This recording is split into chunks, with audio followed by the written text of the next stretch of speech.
وفي الحشر ذل المرسلين لواءه وفي الحشر kepada keluarga besar pengasuh Pondok Pesantren Rawdatul Ulum kawula aturi minggah wonten ing panggung saha para kiai sesepuh kula aturi minggah wonten ing panggung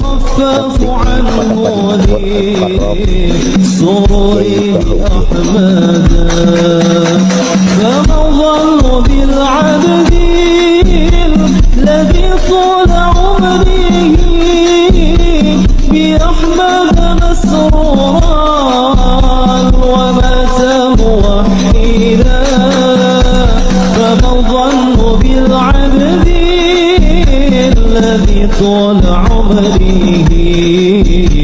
بأحمد مسرورا ومات موحدا هو النور يهدي الحائرين ضياؤه وفي العشر ذل المرسلين لواءه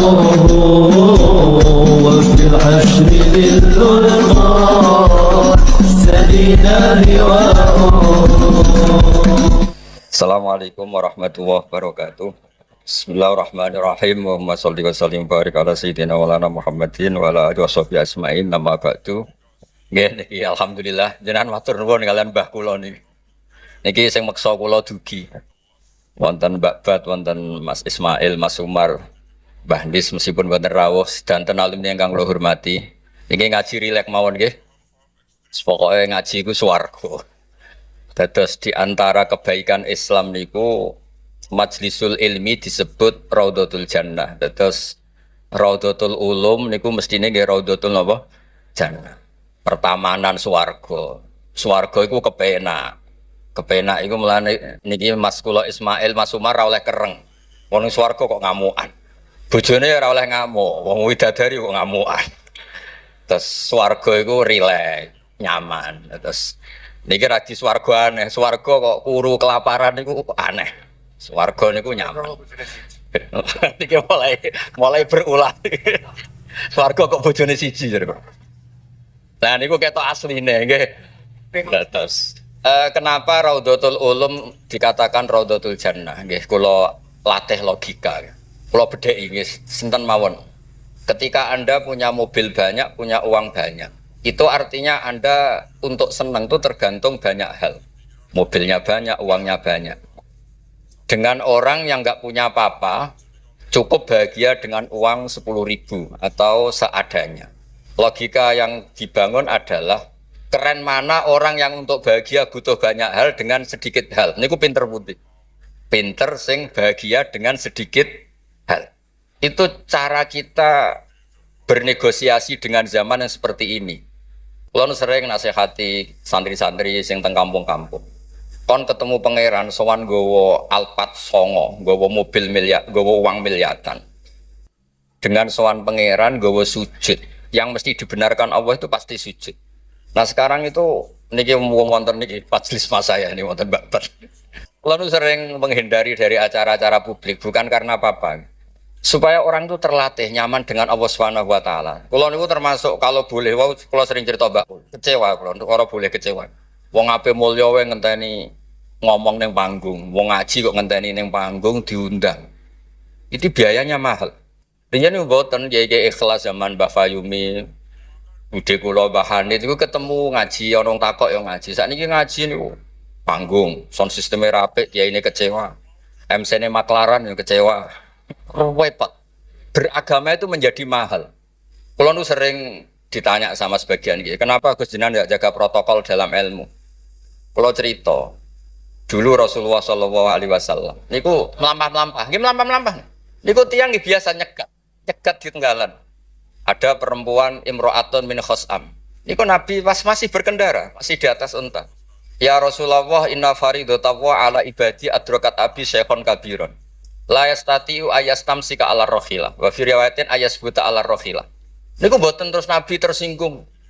Kok ning dalan, sowan, nggo gula mboten enten.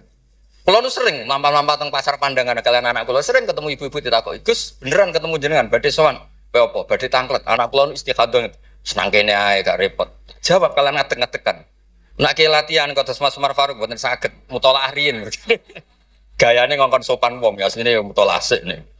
Niku jelas di jalan. Ya Rasulullah, jenengan badhe haji, sayang bapak kula niku pun lumpuh. Ndak bisa ikut haji. Apa saya bisa menghajikan beliau? Jawab Nabi, "Na'am, ya bisa." Semenjak itu dikenal ada dua haji amanah. Satu orang yang sudah meninggal, kedua yang masih hidup tapi lumpuh. Disebut hajjul ma'dud, hajinya orang lumpuh. Dan saya di mana-mana kampanye ini supaya ada kesadaran kalau secara teori nggak mungkin haji, niku saged diamanahkan meskipun belum meninggal. Ini disebut hajjul ma'dud. Nah, untungnya begini haji ma'dud. Niki wonten majelis Dewan Masyayikh. Sekarang tuh fatwa itu kalau nggak punya otoritas tuh nggak didengar. Rodok-rodok. Kalau jenengan kadung meninggal, itu kalau tidak niat haji, tetap sama Allah ditulis tidak haji. Meskipun anak cucu jenengan menghajikan. Karena menghajikan orang yang sudah meninggal dan tidak niat haji itu hanya untuk mengesahkan warisan. Karena sebagian warisan ini harus digunakan untuk haji. Tapi kalau jenengan masih hidup dan lumpuh, nggak mungkin haji. Jenengan berkontribusi niat. Wes cong kairiku tua iku dol go kajiku. Innova iku dol go hajiku. Dia ikut berkontribusi. Lalu kalau sering kampanye monggo kalau masih hidup tidak mungkin haji, ikut memutuskan sekarang juga haji. Namanya hajjul ma'dud. Sehingga jenengan ikut komitmen niat dan ikut memutuskan. Niku riyen nggih namung nuwakan cerita. Mbak cerita, Mbak Fayumi ikhlas, Bu Yufanit ikhlas. Niku Nabi ketemu tenggalan ditakok, ora usah ngenteni basul masail terus untuk sangu, untuk podium, untuk panggung. Ruwet kerepotan. Nah dulu basul masail itu hanya untuk diskusi mas'alatun muhtamilah. Satu keputusan fikih yang memper kanan, memper kiri itu memang butuh diskusi. Karena memang ada kemungkinan A, kemungkinan B. Kalau nggak perlu diskusi, memang kaulan wahidan itu dulu ya seketemunya dijawab. Saya beri contoh Mas Faruk supaya sampean ngaji ini tambah tahqiq. Misalnya begini, saya ini kalau sama Gus Mail, Mas Mail, yang harus hormat siapa? Kalau menurut struktur keluarga kulo ini pernah nom. Tapi nak nggak struktur umur, ambek mau jadi pengurus besar, mau jadi, ya mbak sing hormat kulo. Lalu yang dipakai yang mana? Struktur umur, apa struktur keluarga, apa struktur alim? Karena kita pasti punya status di bab alim ini, di bab umur bagus ini. Terus sampean ketemu wong melarat. Wong melarat itu fadilah luar biasa. Wong sugih fadilah dermawannya biasa. Kalau dua orang ini ketemu yang harus hormat siapa? Sing melarat hormat wong sugih hormat wong melarat. Mboten saged nak jare bapak kula ngeten. Ono wong melarat tuh matur teng bapak. Enak udah di wong sugih. Poso ora usah kerja, setengok-tengok ning omah ngenteni maghrib. Nah wong melarat tuh wis poso, macul, buruk. Repote koyo nopo. Terus wonten wong sugih, sing jawab yang sugih. Enak wong melarat biasa ramangan. Wong sugih kuwi esuk pecel, awan rawon, sore sithik nyate. Jadi yang ditinggalkan banyak. Nah sampean kan wis biasa ramangan. Lah iku jenenge muhtamil. Setelah didiskusikan ternyata sama-sama repot. Nah itu yang perlu musyawarah Mas Faruk. Ada masalah sing muhtamilah. Karena memang kita tidak bisa menjawab dengan kaulan wahidan atau dengan al-mansus. Nah, dulu, ini cerita dulu. Ada ibadah-ibadah yang mujma' alaih sah. Misalnya kita kalau sujud kan dilatih umirtu an asjuda ala sab'ati a'zumin. Al-jabha wal yaden wal rukbaten wal kodamen. Al-jabha 1, yaden 2, rukbaten 2, kodamen 2, berarti 7. Kalau Anda sujud melibatkan anggota 7 itu disepakati sah.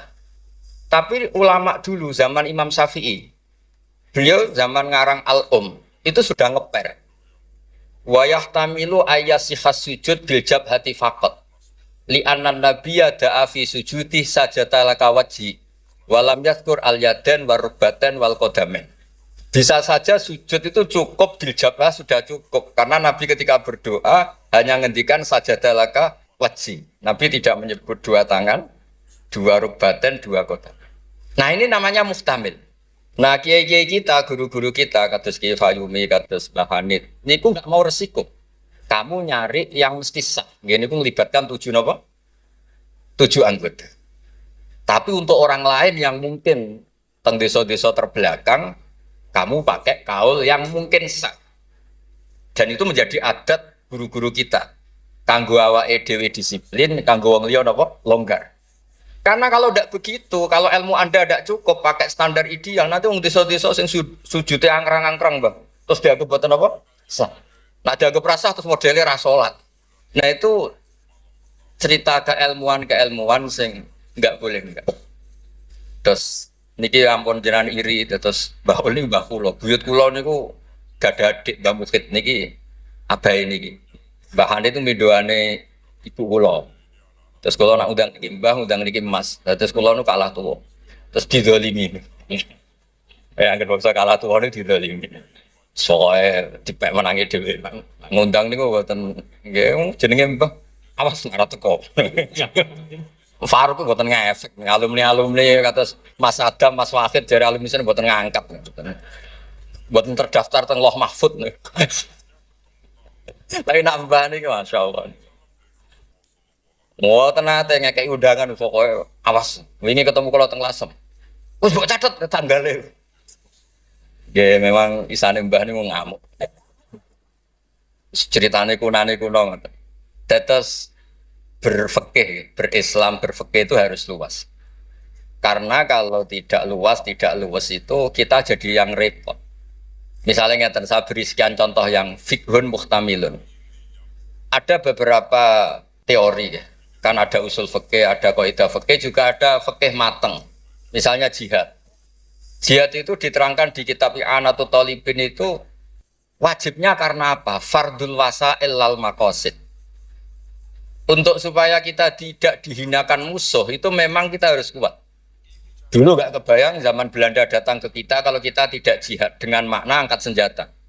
Tapi setelah era modern ada diskusi, ada dialog. Jihad seperti itu sudah ndak, tapi adu argumentasi. Sehingga kitab I'anah mengatakan fardul wasail itu tidak bisa menjadi hukum permanen kalau sudah hasolal maksud. Kalau Anda ingin mengangkat Islam, dulu itu ya karena musuhnya pakai senjata, kita pakai senjata. Kalau sekarang kan enggak, era modern, ada diskusi, ada argumen, masuknya di ayat qul falillahil hujjatul baligh. Allah itu selalu agamanya dibela logika yang mapan. Saya punya sekian contoh cerita tentang logika. Dulu awal-awal Rasulullah dakwah itu mengajak ila ilahin wahid. Kata orang-orang kafir, aja'alal alihata ilaha wahida innaha adalah syai'un ujab. Muhammad itu aneh, problem kita banyak, masalah kita banyak kok Tuhannya satu. Apa cukup untuk menyelesaikan problem kita? Jadi dulu orang Arab tuh mirip orang Cina. Ini Tuhan bagian hujan, bagian petir, bagian BPKB, bagian Pegadaian itu Tuhannya beda-beda. Jadi kok udah pinter. Tuhan bagian nangani widadari katanya Mas Mail. Nah, terus ya sudah logika itu matang sekali sehingga mereka diajak ke Tuhan satu itu mereka bilang indaha adalah syai'un ujab. Itu teori yang aneh Tuhan satu. Wong problem kita banyak kok Tuhannya hanya satu. Solusinya hanya satu. Lalu Nabi membalas dengan hujjah. Kata Nabi, andaikan kamu jadi buruh, jadi pekerja. Kemudian majikan kamu banyak, perintahnya beda-beda dan yang kalau nggak dituruti marah. Kamu menuruti satu, meninggalkan yang satu, menuruti satu, meninggalkan yang satu, mengabaikan yang satu. Enak mana punya majikan banyak sama majikan satu? Ya enak satu Muhammad. Mereka masih bilang Muhammad belum Rasulullah. Terus kata Nabi, begitulah. Wa rabbukum sayyidukum. Tuhan kamu itu Tuhan kamu. Kalau banyak-banyak kamu yang bingung. Ya sudah Tuhannya satu aja. Itu hujjah. Bukan pakai pedang, bukan pakai kekerasan. Akhirnya menjadi ayat darabawu mathalar rajulan fi syuraka mutasyakisuna wa rajulan salamal lirajul. Bagi hal yastawiyani masalah terus kata Allah alhamdulillah. Nah, sehingga kalau kita ngaji mu'in ya ngaji ana sehingga ngerti jihad itu wajibnya itu fardul wasail lal maqasid. Ya sama, kalau wasail itu bisa diabaikan kalau ada konteks tertentu yang cukup pakai sama-sama hasil apa? Maksud. Misalnya begini. nahi mungkar, melarang terjadinya mungkar. Itu yang penting itu meninggalkan mungkar. Bukan melarangnya, tapi meninggalkannya. Misalnya malam ini misalnya ada dangdutan yang pakaiannya seronok misalnya atau apalah. Kalau dangdutan Islami nanti jadi bingung. Maksudnya yang nonton ini haram apa enggak? Ini nanti Mas Umar Faruk fatwanya bingung. Misalnya yang karuan haram kan kita beri contoh atau apalah dangdutan atau yang lain dengan pakaian yang tidak pantas. Tapi kalau pantas ya enggak tahu saya hukumnya tanya Mas Faruk. Terus kiai-kiai itu kan senengannya jagungan. Masakan, kadang rokok-rokokan. Tadi mas-mas ya kula nggih ngelelet teng mriku teng dalem. Karena kalau kita ingat memaksakan ndak melihat itu berat. Tapi nak bengi jagongan mbek kanca, mbok sekak, mbok jagongan, pokoknya enggak penting. Tapi ngerti-ngerti esok dan berhasil meninggalkan maksiat. Sehingga kenapa kiai-kiai itu suka jagongan, suka guyon semalaman. Saya sering ditanya orang-orang Islam kota. Kenapa sih Gus kiai-kiai NU itu senani jagongan, masakan semalaman? Karena untuk melawan tidak ingin maksiat itu berat kalau kamu ingat-ingat ya. Ketoknya kok luwih menarik di bang yang di rumah misalnya, macam-macam lah, mau jenis selirane wong lanang. Tapi nak terus ditinggal masak terong, terus ngopi-ngopi, ngelelet, pokoknya apa lah. Ngerti-ngerti esok, maksiatnya wis bar. Itu lebih gampang. Itu namanya al-inkifaf anil ma'asi. Makanya Saizuddin bin Abdissalam punya teori innal ladzina yarmunal muhsanatil ghafilat. Kenapa orang baik disebut ghafilat? Orang-orang yang lupa.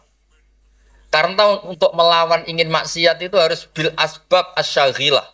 Dengan faktor-faktor yang menyibukkan. Makanya nak jenengan dadi wong melarat tuh sing seneng. Dadi wong sugih sing seneng. Barokah wong melarat tuh sibuk golek ekonomi wis ora kober. WA orang yang tidak mahramnya, yang tidak halal itu ora kober. Gara-gara mapan itu daftarnya banyak. Daftar sing kepengen dibidik. Artinya anggap saja dalam kefikiran itu ada asbab, ada sebab sing dadekno sibuk tidak maksiat. Ketika Anda kaya, anggap saja ada sebab yang menjadikan Anda bisa dermawan. Nah, ilmu seperti ini di pondok mulai gak dipelajari. Jadi kalau suwon, kalau bolak-balik matur. Kenapa baik sama banyak orang? Kalau sering nonton tonggo-tonggo mati, kalau sering cerita, kalau sering lepas jenazah tonggo-tonggo mati. Dia niki jenazah saya sangat. Bojone nganti protes. Apa lek Gus bojoku suwengi-suwengi ku ndelok TV. Suwengi-suwengi bar ndelok TV ya turu ngorok. Kok jenengan puji-puji apik? Terus saya bilang, saya ini peneliti usul fikih kata saya. Kalau ada orang tidur itu gelarnya bukan ninggal tahajud dan ninggal witir, tapi tarokal ma'asiyah. Orang ini berarti ninggal apa? Maksiat. Susah ya apa sih husnudzon? Jadi kalau nak Pak Umar Faruk kiai SK, tadi mau kiai tenan jadi mau datang kiai SK. Ini cara turu suwengi, ini kalau puji, masya Allah, huwa solihun. Mereka tarokal ma'asiyah kullah, semalaman ninggal semua maksiat. Buat apa-apa? Karena hanya dengan cara logika usul fikih itu kamu tahu kualitas ayat wa min ayatihi manamukum billaili wan nahar. Tanpa ayat itu kamu tidak tahu, tanpa logika itu kamu tidak tahu. Wong ayatnya pangeran kok terima contohnya manamukum billail. Secara medis jelas kita butuh istirahat, sistem tubuh kita butuh jeda. Secara fikih barokatun naum niku tarkul mas. Lah kula kepengen niki Mas Umar, Mas Ismail dadi kiai itu kados kula. Punya pandangan yang luas sehingga menghormati yang lain itu gampang. Ana wong turu dari wis tahajud iku kiai apa ngeplok nak turu. Ya kiai tenan wong ninggal maksiat ku top. Ninggal maksiat itu top. Terus turu ku ya penting. Maksudnya penting mas pancen ra ono gunane nggo turu apa. Wiridan nggih marangeran sana tertarik wiridamu menjaluk. Iku menawa malaikat Mikael itu nak wongku melek susah, mesti jaluk. Karena hubungannya dengan pangeran jaluk tok. Ora sing wiridan kula seneng muji pangeran. Subhanallah bihamdi adada khalqi wa ridha nafsi. Kula nu jarang njaluk pangeran. Wong kula umpama kerja setengah menit, njaluk gaji ku isin. Pantese njaluk gaji kerja 8 jam 1 bulan njaluk gaji. Lho ngene tok 2 menit. Ya Allah, aktine kadha wa kadha. Wong rada etika. Terus boten maksud kula, kalau kita pakai ilmu itu semuanya menjadi mudah. Ya, kalau pakai ilmu itu semuanya menjadi apa? Mudah. Dulu para nabi-nabi dulu itu cara pandang itu pakai keilmuan. Dan itu yang disebut qul falillahil hujjatul baligh. Kalau nu punya sekian cerita tentang logika-logika yang dibangun ulama. Ya kayak tadi misalnya sujud. Sujud itu 7 anggota harus terlibat. Itu mesti sah. Tapi nyatanya Nabi pernah sungkeman yang pangeran hanya ngendikan sajadalaka wajhi. Walam yadhkur al-yadan warubatan wal qadam. Terus kedua masalah murtad. Untuk menjadi murtad itu orang sujud ke selain Allah. Mosok saya murtad ngenteni 7 anggota tubuh. Sekedar watul jabhat ke selain Allah itu bisa berstatus apa? Murtad. Nah itu namanya fikih yang muhtamil. Tapi guru-guru kita meskipun bacaannya banyak tetap ngajari kita sujud yang tidak resiko. Gini ku pakai 7 apa? Anggota. Tapi jagani wong desa-desa sing mungkin lagi latihan Islam. Cara ibadah buatan apa sempurna. Di kalau cerita logika. Nabi Ibrahim alaihissalam, Nabi Musa, Nabi Isa. Niku kadang-kadang nyuwun sewu, saking senenge pangeran, niku pangeran yo diwarahi. Tapi buatan krono lama, buatan nggih saking senenge. Tapi barokahnya itu lahir fikih-fikih yang sekarang diwarisi umat Rasulullah sallallahu alaihi wasallam. Bapak kula nu sering nak didik kula ngeten. Kancanan wong fasik ku haram. Wong mare katut nakal. Tapi nak diwalik, bina wong fasik iku apik. Iso bina anak kancanan. Iku mulai senam otak baleni malih. Sampeyan kancanan wong fasik itu enggak boleh. Nanti ketularan apa? Fasik. Tapi kalau bina orang fasik boleh enggak? Bina. Boleh kan? Bisa sunat, bisa wajib. Tapi kok iso bina anak kancanan. Meskipun agak berjudi, sing katut sopo. Nah, sing katut apa sing soleh dadi fasik, apa sing fasik dadi soleh. Nah, dan seperti itu muhtamilun. Karena kita mau hukumi sunat, jebule sing soleh dadi fasik. Ngukumi haram ternyata banyak dari pertemanan ini sing fasik dadi soleh. Ada hal-hal yang kita tidak perlu ngambil keputusan karena ini nanti diuji di lapangan. Sebab itu Nabi itu nggak pernah ngambil kesimpulan baku di hal-hal yang sifatnya apa? Sosial.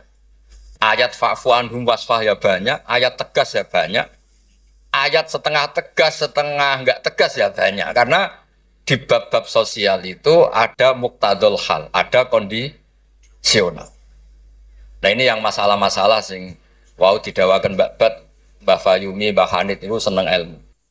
Ya sejarah agak unik tentang keluarga kulo. Ibu kulo namanya Yohanit. Yohanit itu nama ibunya Nabi Musa. Kebetulan punya mbak Minduan namanya Yohanit juga mondok teng Joso terus mulai niku disenengi mbah kula terus rabi terus Mbak Ul buyut kula terus badhe Mbah Mukhid wafat angsal Mbah Fayumi terus Mbah Hanit riyen nak crita kula aku di bojo loro iku ahli falak kabeh riyen Mbah Mukhid enggak ahli falak Mbah Fayumi ahli modele anake bebo ora krungu nak diceritani alime bapak kok wedi kon niru kula roh lah kelakuane Gus-gus kula roh hafal. Jadi agar diceritani alime abae iku bebo tawadhu, bebo kon niku apa tadi. Terus kula suwun lah di bab-bab tertentu itu membaca itu harus banyak. Kula gadah kitab namanya Khilyatul Auliya. Niki cerita terakhir kula. Wonten orang tabi'in itu alim alama. Mimman yutawassalu bihi, orang yang termasuk dipakai wasilah saking soleh. Namanya Muhammad bin Munkadir. Niku muridnya Jabir bin Abdullah. Niku nak wonten tiang fasik mati. Tiang fasik mati misalnya nyuwun sewu ana wong kok mati oplosan niku kesusu nyolati. Padahal mainstream ahli fikih saat itu kalau ada orang fasik meninggal sebaiknya yang sholat jangan banyak-banyak. Mau nggo syarat nggo goro fardhu napa? Kifayah. Saya ulang lagi. Mainstream fatwa saat itu nak ana wong fasik mati sing sholat aja akeh-akeh. Mau nggo syarat nggo goro fardhu napa? Kifayah. Nanti kalau semuanya ikut mensolati dikira gak ada bedanya orang soleh dan orang nopo fasik. Tapi Muhammad bin Munkadir itu orang yang kesusu teko. Ditanya, lima datu sholli ala hadal fasik. Kenapa engkau begitu senang, begitu semangat nyolati orang fasik? Jawabannya unik, di luar dugaan banyak orang. Kau apal jawaban itu? Inni astahyi minallah. Ayya'lama minni anna qudratahu ta'jizu an ahadin min khalqi. Itu yang dipakai Kiai Jawa. Aku iku isin mbek pangeran. Nak delok wong fasik kemudian Allah melihat hati saya seakan-akan Allah itu pasti tidak maafkan dia. Jadi intinya beliau datang itu sebagai kepastian tauhid beliau sendiri bahwa maghfiratuhu wasiat kullase wa rahmatuhu ge amat kullase. Lagi NU Kiai Jawa gitu, ketemu wong fasik yo tidak mau nif saja sekarang fasik nanti soleh. Yang sekarang soleh ya naudzubillah min dzalik saja suatu saat tidak soleh. Wong barang sosial orang mesti kabeh. Kayak apa dulu Umar ingin bunuh Nabi, tapi malah dapat nopo hidayat. Kayak apa Khalid bin Walid, panglima yang menjadikan orang Islam kalah di perang Uhud, akhirnya juga jadi orang nopo soleh. Jadi intinya itu Kiai Jawa itu tahu itu, sehingga beliau ini kancanan nyun sewu wong fasik yo tenang ae. Tapi dalam konteks bina, sama lagi dalam konteks bina bukan melegalkan. Sama lagi dalam konteks bina bukan melegalkan. Karena Allah bisa saja mandu dia menjadi orang soleh. Bukan seperti orang lain, setiap orang fasik dikafirkan, difasikkan, seakan-akan tidak ada harapan tobat. Nah ini yang menjadikan tambah susah kan. Makanya dalam sebuah riwayat dikatakan, siapa? Ala unabbiukum bil faqih kulal faqih. Kamu tahu orang yang paling ahli fikih, paling pinter? Jawabannya kila, jawabannya Nabi wakila Ali. Itu dalam ilmu hadis ada mengatakan itu dawe Nabi wakila dawe Ali. Apapun itu dawe orang top lah. Malam yuknitin nas min rahmatillah walam yu'ayyizum min rahmatillah. Jadi malam yuknitin nas min rahmatillah. Orang pinter itu siapa? Yang tidak bikin orang lain putus. Walam yu'aminhum min makrillah. Dan yang sedang soleh pun tidak merasa sok-sokan memiliki Allah Subhanahu wa ta'ala. Terus orang lain divonis apa? Itu juga yang menjadikan kiai-kiai kita ketemu wong soleh hormat, ketemu orang fasik ya respect, karena berharap suatu saat tobat. Itu yang ditiru Rasulullah SAW ketika orang Taif, ya Bani Abdul Yalil, pokoknya orang Taif kayak begitu bencinya sama Nabi sampai melempari batu ini itu, terus Malakul Jibal ingin menghabisi mereka. Kata Nabi apa? Jangan. Inilah arju ayyukhrijawah min aslabihim ma ya'budu wa la yusriku bihi saya. Bisa saja bapaknya begini, tapi suatu saat anak-anaknya jadi orang yang luar biasa. Dan itu yang sekarang kelihatan. Sering ada wisuda tahfidz itu yang nangis itu bapaknya. Gus, kalau mau cek Quran wira iso, kok anak kalau hafal Quran, apa kalau niku ngipi? Wadah, konco sing saged maca kitab bapake mboten roh Arab. Dari itu harapannya Nabi ya seperti itu. Nak bapak era kena gini apa? Anak. Ampun kados kula riyen di kanca mondok nuwakale ra karuan. Riyen kan banten telepon, bapake disurati nak anake nakal. Bocahnya tenang ae. Bapak disurati pengurus kayak kok tenang. Bapak kula buta huruf wis tenang mawon. Bapak kula buta huruf. Nggih wonten sing mondok umur 2 tahun wis ngrasa pinter. Kampung kula terbelakang, Gus iso tahlil wis gak pintere pol. Lah lha apa kula ngalem-ngalem iso maca Wahab, macakno sapa? Nggih tiyang kathah. Tapi apapun itu kula suwun, terus wau kampanyane Mbak Bet ngono tawassut tawazun bah kampanye PBNU wae. Nak kula sesuai kampanye sebagai hasil yang saged ngaji wis yang yen bapak kula niku terkenal pinter ngaji. Nek nek kula dinyali cerita bapak kula terkenal ngaji itu kok Gus Ismail Gus Umar iku kudune dene. Wong iku kudu siap cerita bae. Mergo ora ana wong apik kecuali memaklumatkan diri wattaba'tu millata abai Ibrahim wa Ismail wa Ishaq. Jadi wattaba'tu millata abai Ibrahim terus wa Ishaq wa Yaqub. Kuwi anut bapak-bapak. Bapak-bapakku luar biasa. Ibrahim, Ishak, Yakub. Kita tahu Nabi Yusuf bin Yakub bin Ishak bin Ibrahim. Tapi aja bangga kehormatan bapak etok kudu wattaba'tu anut. Bapak alim ya melok alim. Bapak ahli falak iso falak. Nah, bapak untuk salam template ra apa-apa ditiru ya ra apa-apa. Mosok entuk repot tok ra entuk seneng enggak apa-apa lah. Islam tuh fid dunya hasanah wa fil akhirati hasan. Ojo kok fid dunya hasanah gelem. Bareng bapak yang ngalim, bapak ngalim iku wong dhisik, wong saiki ora oleh ngoten niku mboten ngangsa. Kula sinau tafsir Bedawi niku kitab gadane Mbah Mukhid disilai lek Kolek Lukman. Riyen niku saking radine dhuwit. Kitab tafsir Bedawi niku kula roh tulisane Basal nggih Basal misanane Mbah kula nggih misanane niki misanane Basal nggih kondang. Terus Mbah Badiah niku Mbak Yune apa ini? Adik buyut kula. Kula ajane buyut kula paling barep. Ajane nak menang buyut menang kula kabeh. Buyut kula niku barep. Jadi gara-gara buyut kula barep, kula generasi ke-6 niki generasi ketiga terus digo kalah-kalan gitu. Tapi alhamdulillah baru kayak barep menawa dongane ngalim luwih dhisik. Jadi sampai pangeran di ACC Rian terus saya. Terus Rian niku wattaba'tu millata abai. Kula sering didhawuhi Mbah Mun ketika kula mulai ketok ngalim iku baru kayak babahmu lasem, babahmu kajet. Mergo Allah ora dadekno generasi tok, kecuali Allah nyebut Mbah Baisi. Bariku lagi amma al-hidayah. Gini kok Allah nyebut ulaikal ladzina an'ama Allahu 'alaihim minan nabiyyin. Orang-orang baik sing disebut Mbah Bai min dzurriyyati Adam wa mimman hamalna ma'anu. Terus wa min dzurriyyati Ibrahim wa Israil. Nembe wa mimman hadaina wastabaina. Jadi Allah gak ada adat nak wong soleh mesti didelok Mbah Bai. Ngergani. Ono tanah ijek melarat tetap mulang, dikene babat masih melarat telah susah lah zaman Mbah Fayud melarat kita tetap mulang. Nak wong boten kiai kan kesel istirahat, kesel istirahat. Kiai boten kesel lah napa? Mulang. Lha iku sing diregani bapak kalian Allah. Lan Allah nak nyebut wong soleh mesti disebut ku babai. Bin dzurriyyati Adam wa mimman hamalna ma'an. Terus sampai wa min dzurriyyati Ibrahim wa Israil terus lagi wa mimman hadaina wastabai. Terus kemudian hidayah itu siapa saja. Tapi selagi jadi mbah-mbah alim niku disebut riyen kalian Allah. Mergo Allah kepen ngregani jasane mbah. Sampai Rasulullah sing Sayyidul Khalqi sing karuan mesti wong apik. Ketuane bahkan tetap disebut millata abikum Ibrahim. Terus niki nggih cerita teng Gus-gus teng ning kersane aja niru mulyane tok ya niru ngalime. Anak mulyane wancen alumni ambek Gus ya tetap nyucup, pokoke hormat mbek mantu ya nyucup seres walim ora kok cucap-cucup. Maksudnya ku ya ana regane, kabeh ku ana napa? Ana regane. Dados wonten wattaba'tu millata abai Ibrahima wa Ishaqa wa Yaqub. Dadi ya nyebut bapak tapi ya nyebut wattaba'tu. Aja nyebut mbah-mbah ibu agah tapi mboten napa? Wattaba'tu.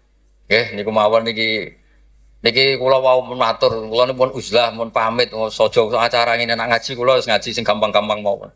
Ngaji kok repot, nganggo podium, nganggo maklar, nganggo. Wae nak jenengan eskal hukum tangker kula ketemu teng dalan kula jawab. Kados wau imro'atun min fas'am. Nabi nu gampang ketemu teng dalan ditakoki iki dijawab. Sampeyan takok Kiai Faruk mesti teng dalan mboten sopan takok teng dalan. Jebule wau. Butolah. Lha kula nu sering didolakno alumni-alumni sarang sing teng Papua atau pundi-pundi. Gus jenengan aja mati yo, sakula ora sida dadi kiai. Yang ngerti takoki itu tangklet. Gus niku hukume piye? Engko sore aku sibuk. Saiki Gus wong sing takok ngenteni. Bareng pun kula jawab ya dijawab ndekne koyo pinter-pinter dhewe. Ya ora muni dari kula. So. Tapi wau jare ketikane babat kiai syaratnya ikhlas ngoten niku kula ya ora piye-piye. Ya mau gremeng sithik-sithik. Salah teklas. Dadi kula niku urip didongakno kiai-kiai sing ora jelas niku sing digo takok-takokan. Nggih lumayan lah ana gunane no. Nggih ngoten mawon. Assalamualaikum warahmatullahi wabarakatuh. Niki duman apa taklas tuh? Bismillahirrahmanirrahim. Rabbi shrah li sadri wa yassir li amri wahlul 'uqdatam min lisani. Allahumma shalli wa sallim ala habibika Mustafa Muhammadin wa ala alihi wa sahbihi ajmain. Nama ba'du. Yang kita hormati bersama Profesor Dr. Adi Wijaya selaku Rektor Telkom University. Di sini kita ditemani dan yang tentu kita hormati Habib Fikri Asgaf, ada Bapak Kiki, ada beberapa teman tadi yang sudah disebutkan oleh moderator. Langsung saja sesuai tema bahwa kita akan menjadikan tauhid sebagai sumber inspirasi bangsa atau sumber kekokohan bangsa atau sumber ketahanan NKRI. Perlu dicatat bahwa di antara yang sering disabdakan oleh Rasulullah SAW adalah inna minal bayani la sikhron. Jadi penjelasan atau orasi atau argumentasi atau apa sajalah itu adalah bagian dari sihir. Sihir di sini maknanya itu sesuatu yang kayak hipnotis, tapi di sini dalam konteks positif. Dulu ketika periode Rasulullah Muhammad SAW itu pertarungan hak dan batil itu diolah pikir. Olah pikir yang diterjemahkan oleh artikulatif atau sistem verbal. Memang ini agak aneh. Jadi kalau mukjizatnya Nabi Musa itu fisik. Fisik itu misalnya melawan Fir'aun dengan kekuatan tongkat yang super dahsyat. Sehingga Laut Merah dipukul sama tongkatnya Fir'aun, kemudian tongkatnya Nabi Musa, kemudian bisa membelah jadi jalan, Fir'aun tenggelam. Begitu juga nabi-nabi yang lain ada kekuatan fisik yang bisa dilihat sebagai mukjizat. Tapi ketika Nabi Muhammad SAW jadi nabi itu pertarungannya itu ke sistem rasional, dan yang nggak rasional itu dijelaskan dengan satu penjelasan yang seakan-akan rasional. Ini yang agak jelimet, sehingga ada wala talbisul haqqo bil batil, jangan menyampur adukkan hak dengan batil. Saya beri beberapa contoh kejadian.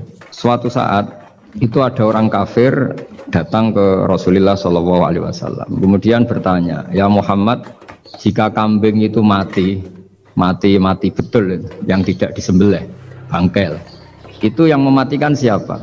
Karena Nabi itu orangnya ummi itu lugu, ya yang mematikan Allah. Terus jawabannya si orang kafir tadi, agama kamu itu aneh, yang dimatikan Allah langsung haram, tapi yang lewat tangan-tangan manusia yang berlumuran dosa halal, katanya. Sehingga terus jadi logika yang kok iya ya gitu. Harusnya yang dimatikan Allah langsung kan orisinil gitu. Sehingga orang terus terbelalak seakan-akan ini hebat gitu. Dan resikonya Nabi Habib Fikri, resikonya itu nggak boleh fahisan mutafahisan. Corong Jawa Nabi ora oleh cangkem elek, itu resiko. Andai kan Nabi boleh cangkem elek enak, nak halal ya pangan kon. Kalau itu baik ya silahkan makan ya. Tapi masalahnya Nabi tidak boleh seperti itu. Andai kan tidak Nabi kan gampang, ya sudah kalau halal ya silahkan makan. Masalahnya Nabi tidak boleh nggak boleh berbicara kasar, tidak boleh berbicara buruk. Terus ada lagi beberapa kejadian yang seperti itu, yaitu masyhur suatu saat Sayyidina Ali didatangi seorang kafir juga Yahudi. Ali, kakimu angkat satu, diangkat sama Sayyidina Ali. Angkat dua-duanya, ya tidak bisa. Gitu kok temanmu, maksudnya Nabi Muhammad mengklaim bisa naik langit, gitu aja kamu tidak bisa. Jadi selalu pakai olah kata. Yang ketiga misalnya Muhammad, kita ini punya urusan banyak, punya problem banyak, dan Tuhan itu dianggap penyelesai problem, halul muskilat, yang bisa menyelesaikan problem. Pertanyaannya, kalau problem kita banyak, Tuhannya satu tidak cukup Muhammad. Kalau problemnya banyak, ya Tuhannya harus banyak. Sehingga ketika Nabi membawa tauhid, protes mereka, komplain mereka, aja'alal alihata ilahau wahida inna hadza la syai'un ujab. Masa Tuhan satu, wong problemnya banyak, urusannya banyak. Kalau urusannya banyak, itu hanya harus banyak. Nah, karena olah pikiran seperti ini, sebetulnya bukan olah pikiran ini, hakikatnya olah kata, karena ini tidak mewakili hakikat. Ya, saya ulang lagi, sebetulnya ini bukan olah pikiran atau olah akal atau olah kecerdasan, tapi olah kata, karena semua yang diomongkan ini tidak mewakili apa? Hakikat. Tapi faktanya itu terjadi. Sehingga mukjizatnya Rasulullah SAW itu tidak boleh berupa fisik kayak tongkatnya Nabi Musa atau tabutnya Nabi Harun atau apalah yang sifatnya fisik. Karena ini tidak menjawab kecerdasan-kecerdasan yang terimplementasi oleh kata-kata yang dikatakan orang-orang kafir tadi, yang bisa memojokkan orang-orang kafir. Akhirnya Nabi diwarisi kecerdasan, dikasih kecerdasan oleh Allah Ta'ala, yaitu yang dikatakan fatona. Dan mereka memang suka, mempermalukan Nabi itu suka. Misalnya Nabi, karena sebagai Nabi, beliau tahu betul bahwa semua itu biadillah, di tangan Allah. Itu Nabi pernah ngendikan, la adwa wala tiarota, tidak ada penyakit menular. Lalu ada orang Yahudi atau orang siapa saja, orang bodoh lah yang jelas ini. Ada unta yang kena penyakit gudik, kalau orang Jawa bilang gudik apa, kalau orang itu agak apa? Kudis ini. Yang kena kudis ini dijejerkan sama yang waras. Ternyata yang waras sekarang jadi kudisan. Senang mereka karena bisa mempermalukan Nabi. Ya Muhammad, ini unta kena kudis. Ternyata yang waras tertular oleh yang kena kudis. Padahal kata kamu tidak ada penyakit apa? Menular. Itu problem-problem jadi Nabi di era Rasulullah SAW. Sehingga Quran datang dengan kecerdasan yang untuk menjawab itu. Makanya Nabi tidak pakai mukjizat fisik, tapi mukjizat logika. Akhirnya Nabi diajarin Allah lewat Jibril, yang dikira mereka yakin kalau menang dalam debat. Tapi Nabi balik bertanya, faman a'dal awwala. Jadi terjemahnya, kalau ini kena kudis karena tertular yang ini, lalu ini tertular siapa? Yang pertama tadi. Wah itu asli mat dari Allah ya, maksud saya itu. Dia ingin contoh yang kedua yang tertular, dengan itu berarti ada penyakit apa? Menular. Tapi Nabi tanyanya faman a'dal awwala, lalu yang pertama kena kudis itu tertular siapa? Hanya kalau sekarang misalnya corona menular itu yang pertamanya dari siapa itu? Tidak tahu itu. Ya tidak perlu tahu, tidak bidang kamu. Jadi ini saya mau cerita. Jadi logika-logika yang dibangun orang kafir itu sebenarnya bukan logika, tapi olah kata. Dan orang kafir itu paling pintar, karena mereka itu penyair. Penyair itu kalau sekarang modern mungkin mirip-mirip jurnalis atau mirip apalah. Bisa mengubah apa saja. Apa yang sebetulnya baik dikesankan buruk atau sebaliknya. Sehingga ini menyusahkan karena Nabi harus ngendikan hakikat, harus mengatakan sesuatu yang nyata dengan bahasa yang benar. Sementara mereka mengatakan kebatilan dengan penjelasan yang baik. Ini ribet kan? Sehingga dalam banyak percekcokan ya, itu susah dicari jalan tengah karena sama-sama mirip, kebenaran ini sama-sama mirip. Jadi misalnya yang masyhur dalam satu peristiwa besar, konflik antara Sayyidina Ali dan Sayyidina Muawiyah, itu konflik yang nggak bisa diedarkan gara-gara kalimat, gara-gara kata-kata. Makanya sekeras-kerasnya pedang atau senjata itu masih keras apa? Kata-kata atau polemik lah atau apalah. Karena sekarang itu agak susah membahasakan. Ketika konflik Ali dan Muawiyah itu ada orang bilang, ya sudah, nahkum bi kitabillah. Sudah sekarang kita kembali ke kitabillah. Itu mereka megang mushaf. Mushaf ini yang saya pegang namanya mushaf. Seakan-akan itu benar karena orang Islam harus kembali kepada kitabullah. Pertanyaannya lalu Ali kata Ali, fadorobal mushafa biyadihi. Sayyidina Ali nepuk mushaf ini keras sekali. Sal hadal mushaf kata Sayyidina Ali. Kalau kita harus kembali ke Quran, coba tanya ini. Mushaf ini ya, mushaf seperti milik saya ini. Akhirnya orang-orang Khawarij bilang, innama huwa warokun wa madadun. Itu hanya kertas sama tulisan. Bagaimana mungkin kita bertanya? Pas itu adalah orang Khawarij itu orang yang nggak mau ngakui Ali, juga nggak mau ngakui Muawiyah. Dan Sayyidina Ali sama Sayyidina Muawiyah sudah sadar mau bikin mediator, mau bikin solusi jalan tengah. Jadi sebenarnya dua beliau itu orang baik. Gara-gara diprovokasi orang Khawarij, terus jadi bentrok. Orang Khawarij bilang, nggak ada Ali, nggak ada Muawiyah, yang ada adalah kitabullah, yaitu mushaf. Benar, secara zahir benar, memang orang Islam harus kembali ke mushaf. Tapi Sayyidina Ali pinter, sal hadal mushaf. Kalau gitu tanyakan mushaf itu. Ketika Sayyidina Ali dan Sayyidina Muawiyah sudah sepakat bikin perdamaian. Akhirnya singkat cerita, innama huwa rokun wa wadadun, kata orang-orang Khawarij itu hanya kertas dan pena. Kenapa bisa disuruh atau diminta jawaban? Terus kata Sayyidina Ali, enggak bisa toh kamu tanya mushaf? Ya enggak bisa. Makanya tanya saya katanya. Akhirnya Sayyidina Ali memberi penjelasan, wa in khiftum shiqaqa bainihima fab'asu hakamam min ahli wa hakamam min ahliha. Jika dua mempelai suami istri itu ngalami konflik, di mana-mana orang konflik roh raine serasa seneng nek. Kita kalau sedang marah, semuanya lah kalau sedang marah sama istri itu roh raine serasa seneng. Jadi sing ganteng kira ketok gantengnya, ketok elek etok. Sehingga kalau ngomongi anaknya, dasar nakal kok bapaknya. Bapaknya gitu, nanti dasar cerewet koyo ibu. Makanya alhamdulillah banyak anak kita yang mewarisi nakalnya bapaknya dan nakalnya ibunya. Karena sabdonya mesti seperti itu. Jadi anak kita ini korban cara ngomong kita. Maka kita tidak wali itu harus syukur karena omongannya nggak mandi. Itu kalau kita wali, itu anak kita jadi orang buruk semua. Karena kita ngomong dasar goblok koyo ibu. Dari ibu dasar nakal koyo bapak. Berarti anak kita punya status goblok dan nakal. Tapi alhamdulillah yang ngomong itu tidak wali sehingga diabaikan saja sama Allah. Gak penting, omongannya orang tidak wali itu tidak penting. Makanya tidak wali itu tetap punya sisi positif. Kalau ngomong tidak ngefek. Tapi kalau wali itu direspon sama Allah langsung ya. Tapi kalau wali ya tidak ngomong gitu. Jadi kalau orang nggak suka itu nggak boleh ketemu karena tambah benci. Sehingga butuh mediator. Itu sudah, ini termasuk ilmu psikologi Quran. Kalau orang sedang tidak cocok itu nggak boleh ketemu pakai apa? Mediator. Jika suami istri sedang konflik, itu sebaiknya, seharusnya atau sayugyanya itu kirim mediator. Fab'atsu hakamam min ahli wa hakamam min ahliha. Iyurida islaha yuwaffiqillahu bainahuma. Terus kata Sayyidina Ali, wa amru ummati Muhammad a'zamu min amri rajulin wa imra'atin. Dan urusan umat Muhammad yang kita sedang konflik dengan kekuatan besar dan bisa pertumpahan darah, itu lebih ngeri timbang urusan suami dan istri. Itu saja solusinya mediator. Artinya sesepele itu urusan pribadi saja Allah menyuruh ada mediator. Apalagi urusan kita yang lebih dahsyat. Akhirnya mereka ngakui cara istimbat, cara ngambil kesimpulan Sayyidina. Jadi ini masalah-masalah yang orang bilang seakan-akan benar. Sudah kita kembali ke Quran, kembali ke Quran. Quran yang mana? Wong kamu tidak paham. Lama-lama tanyanya cetakan mana ini? Ribet kan?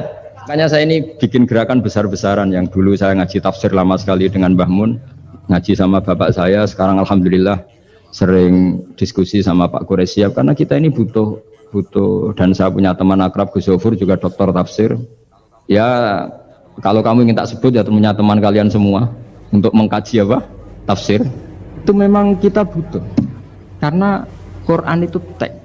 Teks itu harus difahami ahlinya. Karena tapi ketika orang ngomong ayo kita kembali ke kitabullah, itu kembali yang apa?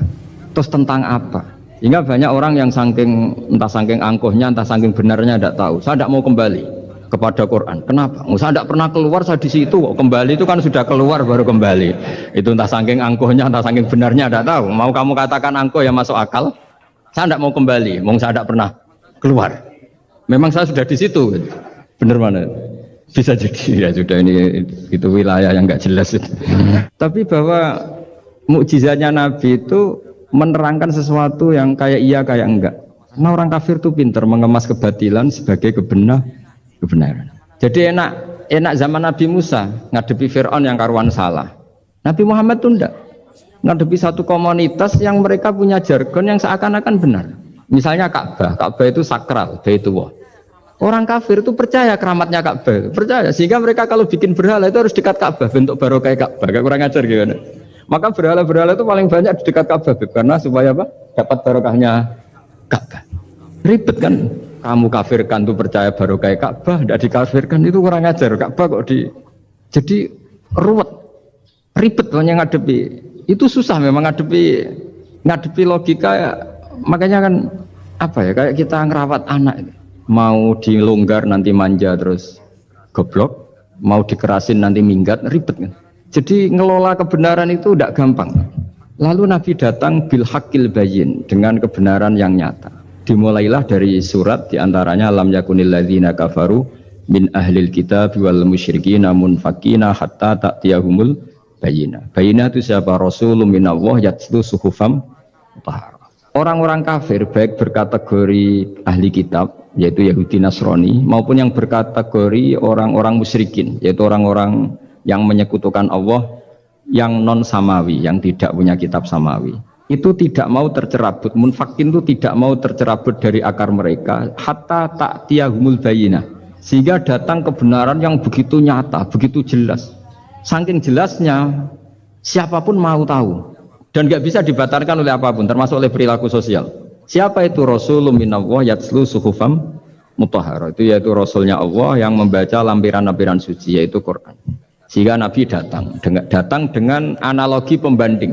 Orang-orang yang berpikir Tuhan harus banyak karena urusan itu banyak, problem banyak. Lalu Nabi bikin analogi. Andaikan kamu sebagai pembantu yang punya majikan banyak, perintahnya beda-beda, kamu mau enggak? Ya enggak mau, enggak enak Muhammad kalau punya bos banyak, perintahnya beda-beda, semuanya egois harus dituruti, enggak mau. Enak mana sama punya majikan satu? Enak satu Muhammad. Ya sudah, Tuhan kamu itu majikan kamu. Kalau banyak-banyak bingung kamu, perintahnya banyak nanti. Terus mereka mau, ya sudah Tuhannya satu saja. Jadi karena mereka mau tidak mau harus berpikir kalau Tuhan banyak berarti perintahnya banyak, memuaskan satu Tuhan dibenci Tuhan yang lain, memuaskan yang lain dibenci yang lainnya, pokoknya ribet. Hari ini minta dilayani, Tuhan yang satu minta dilayani, itu kan ribet. Jadi Nabi itu pakai logika yang gampang. Makanya ketika Allah menjelaskan itu, ketika Allah dorobawa masalar rojulan fihi syuraka umutasyakisuna wa rojulan salamal dirojul hal yastawiyani masalah. Alhamdulillah Allah bikin satu perumpamaan, ada orang yang punya majikan banyak, yang satu punya majikan hanya satu. Hal yastawiyani masalah, nasibnya enak mana? Enak yang punya majikan satu, karena standarnya jelas, SOP-nya jelas. Akhirnya mereka sadar, oke, Muhammad Tuhannya satu saja. Lalu dalam pertanyaan-pertanyaan yang lain, misalnya tadi, masalah Sayyidina Ali, masalah dibully lah kalau sekarang itu.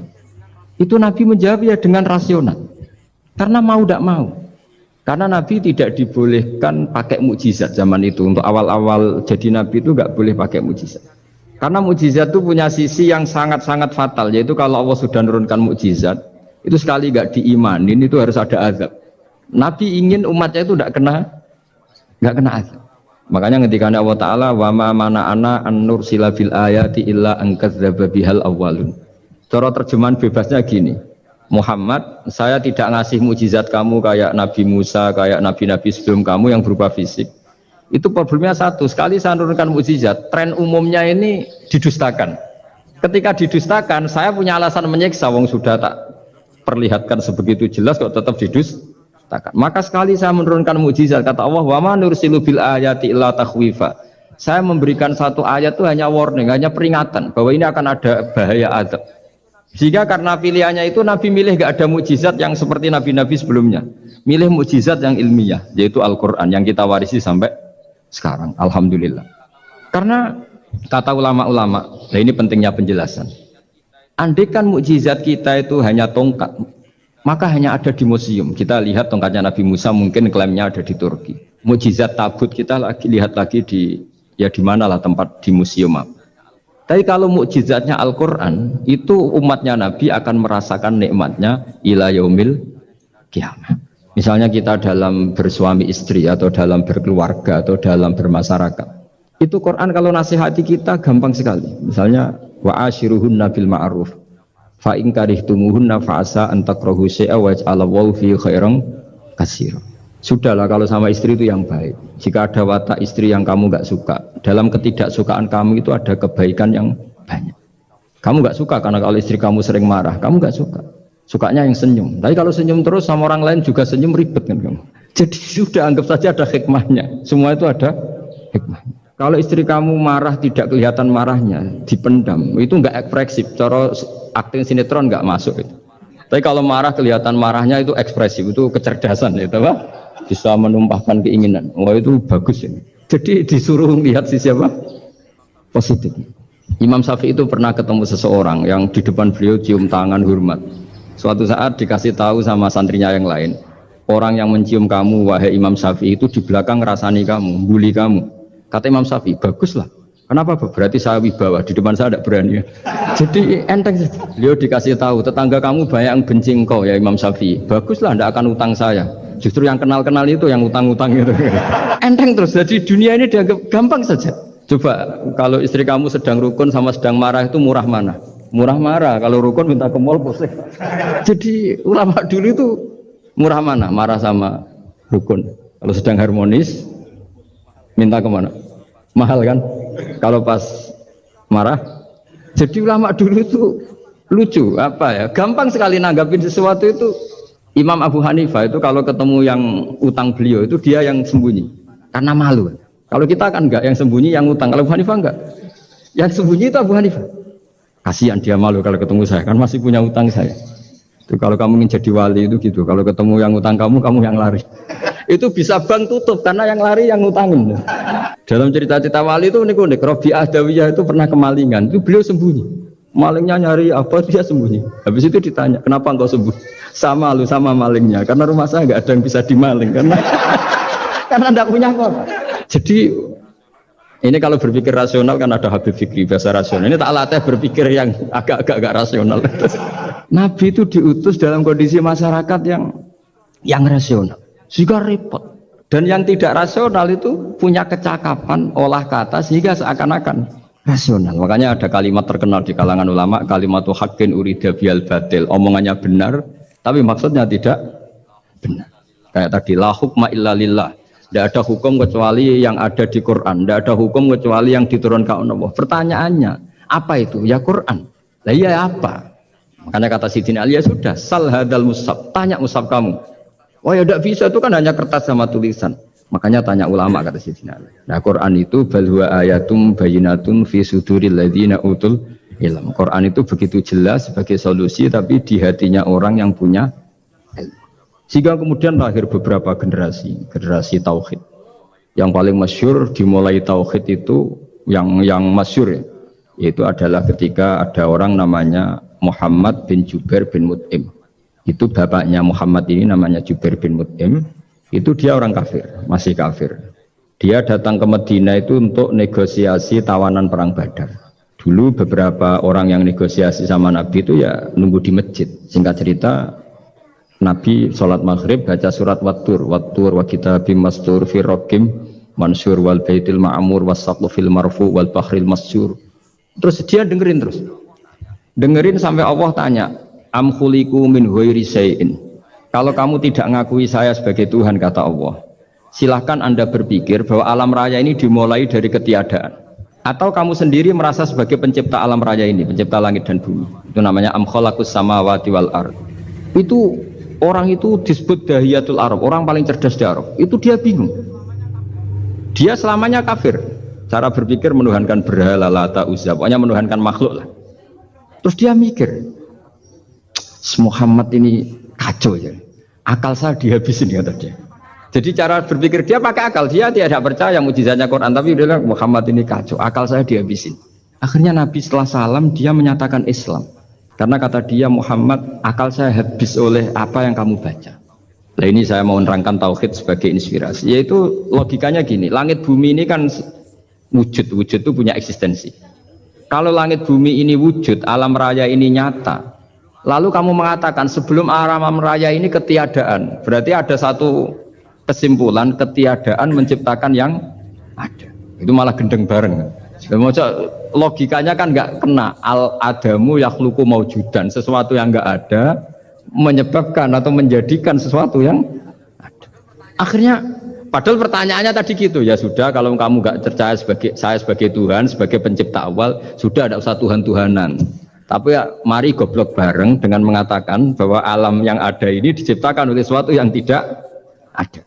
Dari Jubair, saya tidak mau goblok Muhammad, sudah iman saja saya, karena saya tidak mau goblok. Jadi agama ini datang dengan keceriaan berpikir. Sehingga Ibnu Hajar al-Asqalani mengatakan hadatin ja'a bil iltizat al-aqli. Agama ini datang dengan kenyamanan berpikir. Coba kalau Anda seorang profesor atau seorang doktor atau seorang ilmuwan, kemudian Anda diajak goblok dengan teori baru bahwa sesuatu yang ada itu diciptakan oleh yang tidak ada. Mau enggak kamu? Mau semengira sesuatu diajarin sesuatu yang ada diciptakan oleh yang tidak ada. Gak keren lah. Gak boleh sudah. Nah, kemudian lahir ulama-ulama baru yang cara ngarang sama. Ini kitab yang dulu saya ngaji sama Syekhina Kiai Maimun Siber Mbah Mun. Itu kemudian ulama-ulama baru, kata Yai Mbah Mun itu juga bapak saya sering pesen, orang itu harus tahu zaman. Menerangkan tauhid itu kalau ulama dulu itu dimulai dari kalimat yang mungkin yang ngaji saja bingung. Al-alam mutaghayyir wa kullu mutaghayyir hadis la budda mim. Itu sampean dengar mesti anggap jimat itu apa itu doa apa gitu. Doa jalbu rizki apa gitu. Padahal itu logika. Tapi terus ulama-ulama modern itu ngarang seperti ini ada gambar. Ini kitab yang saya dulu ngaji sama Mbak, itu digambar seperti ini. Maksudnya digambar seperti ini gini, penjelasannya gampang. Sampean kalau gambar seruat apapun, misalnya gambar gedung tingkat 5 atau gambar gunung atau gambar apa saja. Mbok seruat apapun gambar itu dimulai dari satu titik. Tadi hadhil awalim kulluha, bahwa alam semua ini dimulai dari nuqtatil wujud, ada titik wujud. Dan karena ini wujud penyebab harus bersifat awal. Makanya Allah itu selain wujud harus bersifat al-awwal, kalau bahasa pondok al-qadim. Karena tidak mungkin yang menciptakan kemudian kalah dulu dengan yang diciptakan. Begitu juga Imam Al-Amudi. Imam Al-Amudi itu jadi wali itu karena dia ahli matematika. Sampai muridnya itu eskal. Ini guru saya masuk surga enggak? Kalau ngajar itu senangnya ngajar matematika. Beliau ahli usul fikih, ahli fikih, tapi senangnya ngajar matematika. Sampai muridnya sanksi, ini masuk surga enggak? Walhasil dalam cerita keramat beliau, sama ndak usah terus saya tidak percaya. Kamu tidak wali, kok tidak percaya gimana? Ribet sekarang itu. Orang kalau nggak nekuni sesuatu terus nggak percaya, ribet kan? Itu beliau masuk surga itu dijamin dapat surga itu karena ngajar matematika. Tapi di hati beliau hanya satu, matematika adalah satu ilmu yang dimulai dari angka 1. 0, itu tetap dimulai dari 1, nggak bisa. Akhirnya beliau cerita, angka 2 atau 3 nisbatul wahid wal isnaini ila mi'ah wa ila ma la nihayatallah, semuanya sama, nisbatul far'i ilal asli, kata beliau. Mbok angka 2, 3, 1000 sampai 1 miliar itu perbandingannya dengan angka 1 apa hubungannya? Al-far'i ma'al asli, yaitu angka 2, 3 adalah cabang dari angka 1. Jadi alam raya sebanyak apapun, ada galaksi, ada Mars, ada apa saja, tetap dimulai dari wujud yang satu, yaitu wujudnya Allah Subhanahu wa ta'ala. Jadi beliau menjadikan matematika sebagai alat perangkat untuk tauhid, bahwa alam raya ini dimulai dari al-wujudul wahid, wujud yang satu. Makanya kul huwallahu ahad, Allahus somad, terus lam yalid wa lam yulad, dan seterusnya. Nah, makanya ketika orang menyoal hukum adat yang menipu kita, adat itu sunnatullah yang kita lihat, itu Quran mesti mengembalikan wahwaladzi yabda'ul khalqa tsumma yu'idu wa huwa ahwanu alaih. Sebagian di surat Yasin diterangkan ansha'aha awwala marrah. Ketika kita lama sekali, namanya manusia itu lahir dari seorang bapak dan ibu, ini lama sekali. Yang namanya telur itu lama sekali lahir dari ayam, keluar dari ayam. Yang namanya pohon besar itu mesti dari biji yang kecil. Karena lama itu terjadi, seakan-akan kita ngomong, kita berkeyakinan tahu-tahu ada pohon besar itu muhal, tahu-tahu ada manusia ini muhal. Makanya ketika ada figur yang bernama Isa bin Maryam, itu orang kafir Yahudi itu menolak, bagaimana mungkin ada manusia tanpa bapak. Oke, itu menyalahi prosedur lazim, protap lazim. Tapi kata Allah gimana? Inna masalah Isa indallahi kamasali Adam. Kalau Isa mohal karena tanpa bapak, harusnya Adam lebih mohal karena tanpa bapak, tanpa ibu. Jadi artinya apa? Allah tetap mengingatkan bahwa kudroh saya yang pertama itu menjadikan semuanya mungkin tanpa perangkat adat. Maka kitab ini yang saya baca ini, milik Sayyid Husain Afandi ini, itu menjelaskan bahwa hukum adat itu menipu. Saya ulang lagi, hukum adat itu menipu. Ketika ayam mengeluarkan telur kemudian menjadi ayam lagi. Terus kita berdebat, telur sama ayam dulu mana? Menurut Anda milih mana? Milih apa? Telur. Kalau ini yang kubu sebelah ini ayam apa telur? Ayam. Ayam lahir dari. Pertanyaannya begini, kalau menurut tauhid, ketika lazim kalau telur itu nanti suatu saat jadi ayam, terus ayam kemudian lazim mengeluarkan telur. Ketika Anda mengatakan mungkin, kontribusi Anda terhadap kemungkinan itu apa? Kan sama, Anda tidak ikut menciptakan. Yang tidak ikut menciptakan kok menvonis mungkin dan tidak mungkin, kamu itu hanya saksi. Makanya pertanyaannya Allah, loh ketika itu kamu anggap mungkin, kontribusi Anda itu apa? Kan hanya melihat. Kamu sendiri tetap tidak mampu bikin telur, Anda juga tidak mampu bikin ayam. Artinya meskipun telur jadi ayam, ayam jadi telur sampai kiamat, tetap ada kontribusi kudrohnya Allah Subhanahu wa ta'ala. Bukan berarti berdiri sendiri. Wong kamu yang bilang mungkin, ya nyatanya enggak berkontribusi. Sehingga kalau suatu saat Allah bikin telur dari batu atau ayam keluar dari batu, bagi Allah itu enggak masalah.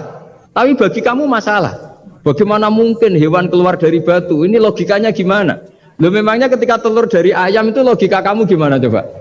Kamu ikut bikin enggak?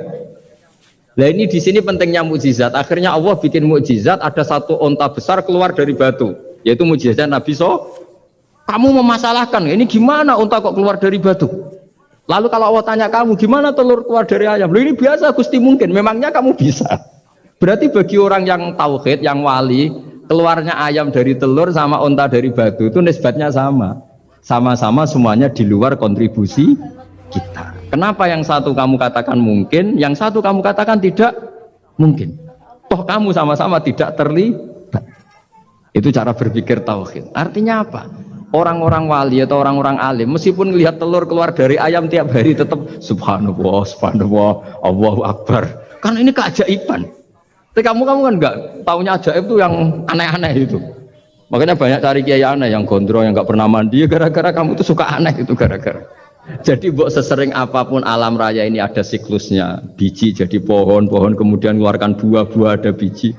Semuanya yang berkontribusi hanya kudrohnya Allah Ta'ala. Tidak mengikat Allah. Allah bisa bikin tanpa itu semua. Makanya Allah selalu memperbarui mukjizatnya. Termasuk ada onta besar keluar dari batu, yaitu mukjizatnya Nabi SAW.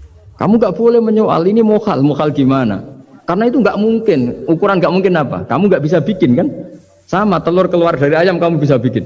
Sama-sama enggak.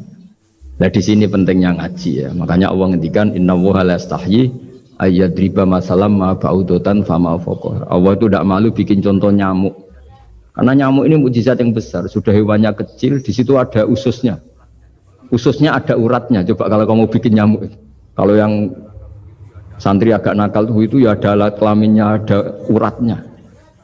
Coba jenengan bayangkan nyamuk kecil kan? Itu ada uratnya enggak? Ada ususnya ada uratnya. Uratnya ada bakterinya. Pusing kan kamu?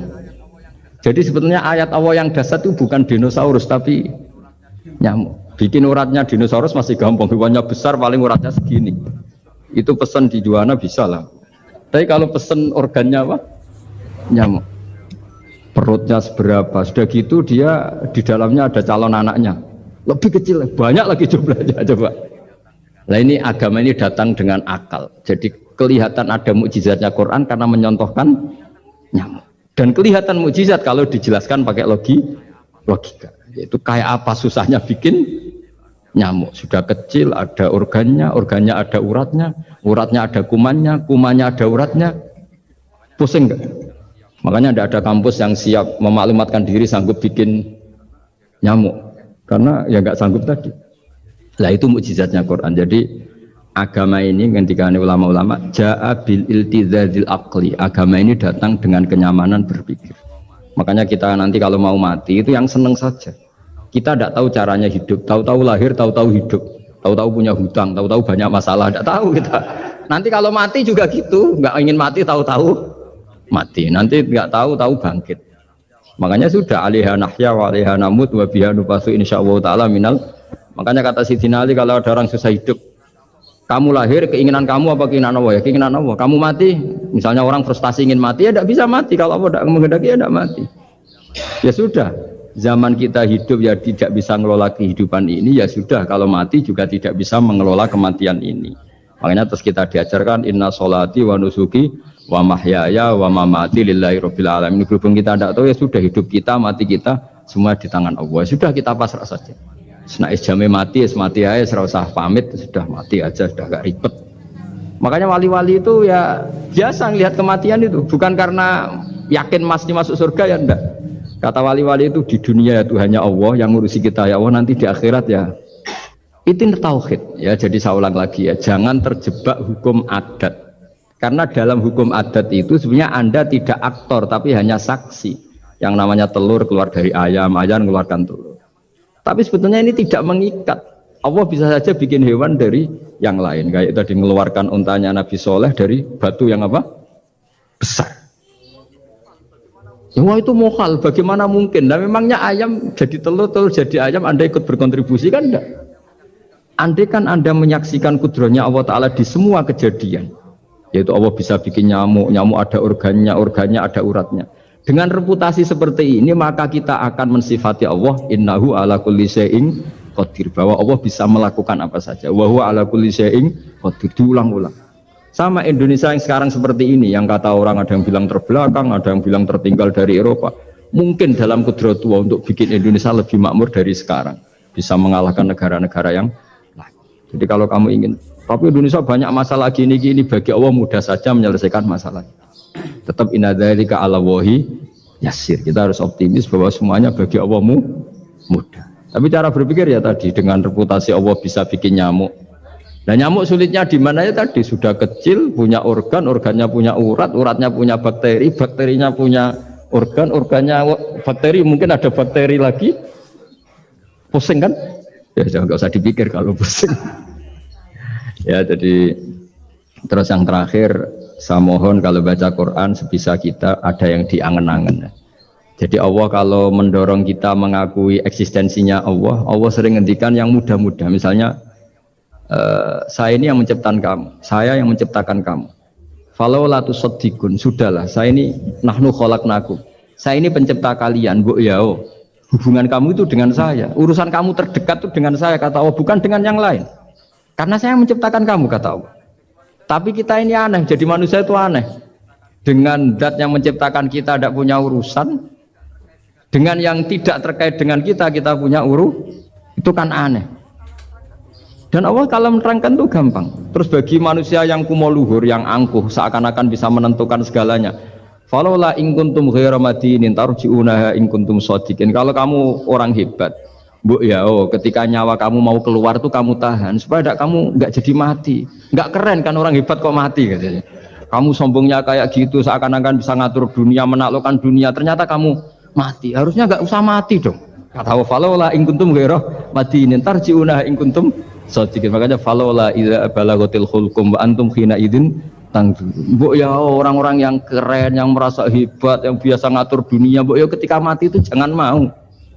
Ya, ini sensitif ya. Ya saya kira demikian ya, semoga lewat ngaji ini kita kembali ke tauhid yang benar lewat penjelasan-penjelasan yang akli, yang rasional. Saya pastikan agama ini datang dengan al-iltizatul akli, kenyamanan berpikir. Kayak apa susahnya kita dengan jadi ateis? Karena harus punya rumus bahwa yang ada diciptakan oleh yang tidak ada. Itu kan jadi aneh. Makanya ukuran iman salasun man kunna fihi wajada halawatal iman. Ciri utama iman itu nyaman, halawah itu manis, karena ya itu tadi apa yang dibawa oleh Quran dan hadis sesuai akal kita. Maka masyhur di kalangan para ulama ada pepatah laulam yakun ma jaa bihi Muhammadun dinan lakana fi aqlin nasi hasanan. Kalau saja Muhammad tidak maklumatkan kalau ini agama, akal pun akan setuju bahwa yang dibawa itu hal yang luar biasa. Karena agama ini tidak lam yusodim al-aql, agama ini tidak akan menentang akal. Liqaumi ya'qilun liqaumi yatafak.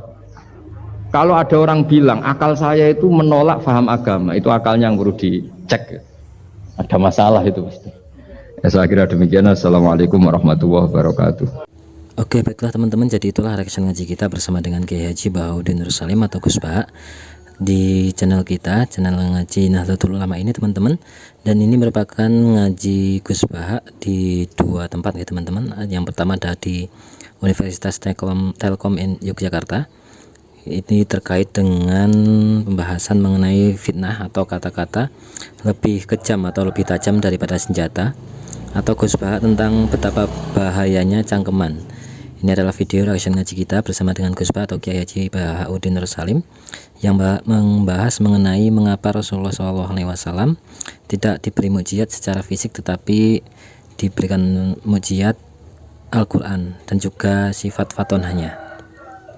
Dalam kajian ini beberapa catatan yang bisa kita catatkan ya teman-teman, yang mana dengan tema besar yaitu menjadikan tauhid sebagai sumber ketahanan NKRI. Yang pertama, penjelasan atau argumen adalah bagian dari propaganda, bahasa sihir yang menghipnotis kalau bahasanya Gus Bah itu. Kemudian Al-Quran dan Fatonah adalah mukjizat Nabi Muhammad, bukan mukjizat fisik melainkan mukjizat kecerdasan logis. Ya, kalau nabi-nabi yang lain itu kan mukjizatnya ada tongkat, kemudian ada unta dan lain sebagainya. Lalu Nabi tidak boleh fahisan mutafahisan, membalas keburukan dengan cara yang buruk, atau tidak boleh berbicara kasar. Kemudian tantangan Rasulullah sebagai Nabi akhir zaman adalah berhadapan dengan logika-logika, lebih tepatnya argumentasi atau olah kata yang dilakukan oleh orang kafir untuk meruntuhkan keimanan. Maka dari itu Rasulullah mempunyai mukjizat berupa sifat kecerdasan, yaitu sifat fatonahnya Rasulullah dan Al-Quran, untuk menjawab secara logis argumentasi dan olah kata yang tadi dirasa masuk akal. Kemudian setajam-tajamnya pedang masih lebih tajam kata-kata. Sekali mukjizat diturunkan atau ini berupa mukjizat fisik, maka konsekuensinya jika diingkari maka umatnya akan terkena azab. Nah, Nabi atau Rasulullah Muhammad SAW itu tidak ingin umatnya terkena azab, sehingga memilih untuk mukjizat berupa Al-Quran dan sifat kecerdasan logis atau fatonah, sehingga tetap relevan hingga hari kiamat. Itu karena kecintaan Nabi kepada umatnya. Kemudian Nabi diutus kepada kaumnya yang pada zaman di mana rasionalitas adalah menjadi tolak ukur kebenaran, dan mereka yang tidak rasional mempunyai kemampuan olah kata sehingga seakan-akan rasional, menggunakan omongan olah kata yang benar dengan tujuan yang tidak benar. Itu pada masa-masa Rasulullah. Kemudian ada Ibnu Hajar Al-Asqalani yang mengatakan bahwasanya agama Islam ini datang dengan kenyamanan berpikir. Lalu beberapa logika ketauhidan, tidak mungkin sesuatu itu berasal dari atau diciptakan dari ketiadaan. Seluas apapun gambar atau dunia ini pasti berasal dari satu titik, dan seberapapun jumlah angka pasti bermula dari angka 1, yaitu Allahu Ahad. Jika mampu memahami hakikat qadarullah dan memang bisa dijelaskan secara logis, contohnya penciptaan nyamuk, maka seharusnya bisa merasakan ketenangan atau kenyamanan, kedamaian lahir batin, termasuk nasib Indonesia ke depan. Apa yang tidak bisa dilakukan oleh Allah untuk Indonesia? Kita harus optimis bahwa Allah lah yang mampu membuat Indonesia menjadi baldatun thayyibatun wa rabbul ghafur. Terakhir, kita harus punya angan-angan, khususnya saat membaca Al-Quran, membayangkan segala sesuatu diserahkan kepada Allah Subhanahu wa Ta'ala. Sering-seringlah curhat sama Allah, pencipta kita dan seluruh makhluk yang ada di dunia ini. Kemudian ini merupakan ngaji Gus Bah di Kajen Pati, di tempatnya Gus Rozin di Margoyoso ya teman-teman, Ketua PWNU Jawa Tengah. Ya intinya di Margoyoso Pati ya ini ya, bukan teman-teman. Ini merupakan dengan tema mengenai taman ilmu sejatinya adalah taman surga di dunia akhirat. Nah, beberapa catatan yang bisa kita catatkan dalam rangkuman ngaji kita bersama dengan Gus Bah ini, di antaranya yang pertama adalah di antara kebaikan Islam itu ada majelis ilmu itu menjadi Raudhatul Jannah. Taman-taman keilmuan itu menjadi taman-taman surga karena kebahagiaan logika yang benar dari majelis keilmuan, sehingga kenyamanan bertauhid juga karena ilmu yang dipelajari. Lalu Gus Bah kecewa jika sekarang majelis ilmu harus melalui acara-acara yang besar dengan sistem dan lain sebagainya. Padahal dahulu Rasulullah di jalanan pun ketika ada yang meminta ngaji, ya langsung tentunya ini menjadi ngaji gitu. Begitu juga Gus Bah ketika ada yang meminta penjelasan ilmu di pasar, ya di pasar maka langsung dijawab di pasar itu saat itu juga. Kemudian di bab sosial, jawaban hukum tidak bisa dihukumi dari satu sisi saja, karena ini sosial harus dilihat dari sisi yang lain. Karena hukum sosial tergantung dari kondisi di lapangan. Hukum sosial itu kondisional. Hal ini untuk menjamin keabsahan ibadah. Semakin banyak referensi keilmuannya, maka akan semakin mudah dalam beribadah. Misal manakah yang lebih menyusahkan, puasanya orang miskin atau puasanya orang kaya? Orang miskin akan jauh lebih susah karena selain merasa menahan lapar, dia harus mencari makan untuk bekerja sekeras sampai lemas. Sedangkan orang kaya cukup leha-leha nyantai saja juga sudah sama abad ini. Namun ketika ini menjawab, maka jawabannya lebih susah dari orang kaya yang sifatnya lebih susah orang kaya karena dia terbiasa makan dengan referensi makanan yang banyak dan saat puasa harus menghindari itu semua. Sedangkan orang miskin kan sudah terbiasa tidak makan, jadi bagi semua dan semoga senantiasa kita bisa istiqomah ngaji bersama dengan Gus Bah. Kemudian agar kita tidak dihinakan musuh, maka kita harus kuat. Nah, ini adalah jihad di mana hukumnya adalah keseriusan yang saklek karena harus membela diri. Hukumnya adalah hukum yang jelas. Nah, kenapa orang NU sering jagongan ngopi-ngopi bergadang sampai malam bahkan sampai pagi? Karena niatnya adalah melawan kemaksiatan. Artinya gara-gara bergadang ngopi-ngopi dia lupa maksiat. Akhirnya dengan bergadang maka dia tidak melakukan potensi maksiat yang lain. Begitu juga dengan meninggalkan maksiat dengan tidur. Nah, kenapa hukum sosial itu kondisional? Karena sosial itu selalu dinamis. Bisa jadi yang sekarang buruk menjadi baik, kebalikannya bisa jadi yang sekarang baik naudzubillah menjadi buruk. Maka tidak boleh menghukumi seseorang saat ini karena kedinamisan kondisi sosial tersebut. Nah, kemudian yang terakhir adalah orang yang hebat harus mau menyebut kehebatan leluhurnya, sebagaimana Nabi Yusuf kehebatannya dari bapaknya yaitu Nabi Yakub, dari simpanannya yaitu Nabi Ishak, dan dari buyutnya yaitu Nabi Ibrahim. Bahkan Rasulullah pun juga kehebatannya disambungkan sampai leluhurnya yaitu Nabi Ismail dan Nabi Ibrahim. Nah, mungkin itu saja teman-teman yang bisa kita catatkan dalam rangkuman ngaji kita kali ini. Semoga bisa menjadikan kita sebagai penerima ilmu yang manfaat dunia akhirat. Semoga menjadi amal ibadah Gus Bah yang berkah berkah untuk kita semua, dan semoga kita senantiasa bisa istiqomah ngaji bersama dengan Gus Bah. Amin amin ya rabbal alamin. Terima kasih. Wassalamualaikum warahmatullahi wabarakatuh.